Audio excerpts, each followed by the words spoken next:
The Indiana Commission for Higher Education is keeping track of what Hoosier high school graduates are doing after they get their diploma. You can see the data here on this dashboard. The latest data shows the number of Indiana students who enrolled in college in 2023 has hit historic lows.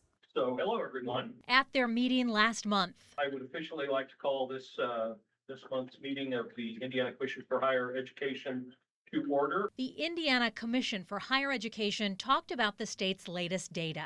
3 years ago, as you know, in 2022, June of 2022, at one of your then commission meetings, we started sounding the alarm that our college going rate had dropped in 10 years from 68 to 53%.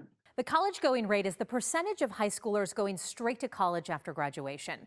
The latest data shows that in 2023, only 51.7% of high school graduates enrolled in college. It's been declining for years. Look, in 2008, 66% of high school graduates enrolled in college in Indiana, and you can see since then, it's only been dropping. And take a look at the college going rate closer to home. The data from 2023 shows in St. Joseph County, less than 50% of high school graduates enrolled in college. That is a sharp drop from more than 68% in 2008. In Elkhart County, another decline. Only 44% of high school graduates enrolled in college in 2023.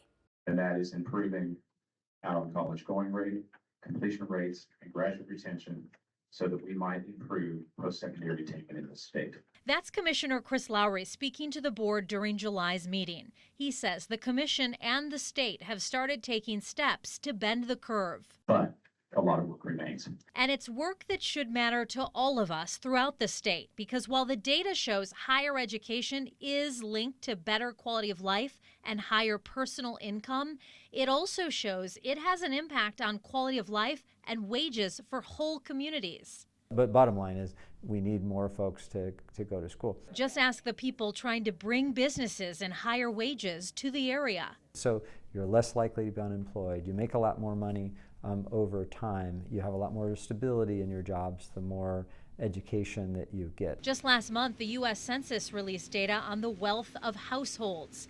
It found higher education was associated with more wealth in a big way. Households with a bachelor's degree earned more than 4.5 times those with just a high school diploma. We need a more educated workforce to be able to meet today's and tomorrow's job needs. 2024 census data shows the median income in St. Joseph County is around $61,000 a year. The average in Indiana is around $83,000. Higher ed is needed to drive those numbers up. And to drive wages up, we've got to attract better jobs that pay more, and we attract better jobs and pay more by having a better educated workforce here. Of course, there are good paying jobs for people without a college degree, and Ray says college isn't for everyone. He also emphasizes that 2 recent projects coming to our area, Amazon and GM, will have job openings for people with a variety of education levels. In our mind, we've got to have them all, and so we really need high skill and low skill. We need good paying. I think what we would say at the end of the day is those all drive the county wage up. And that's, kind of the end goal, the North Star. Let's keep driving those wages up, because then we all, do better when people are making more money and they're spending more money, that kind of stuff. So. We think this is a really important indicator. Local and state leaders recognize the research that says within the next 5 years, a vast majority of people in the workforce are going to need some education beyond high school, which is why steps are being taken now to improve educational attainment in the places that will eventually pay off for all of us. The Indiana Commission on Higher Education is taking major steps to improve the college going rate. Some of that, like the reorganization and elimination of hundreds of academic degree programs at Indiana's colleges, has received pushback. More on those changes in Operation Education on Wednesday.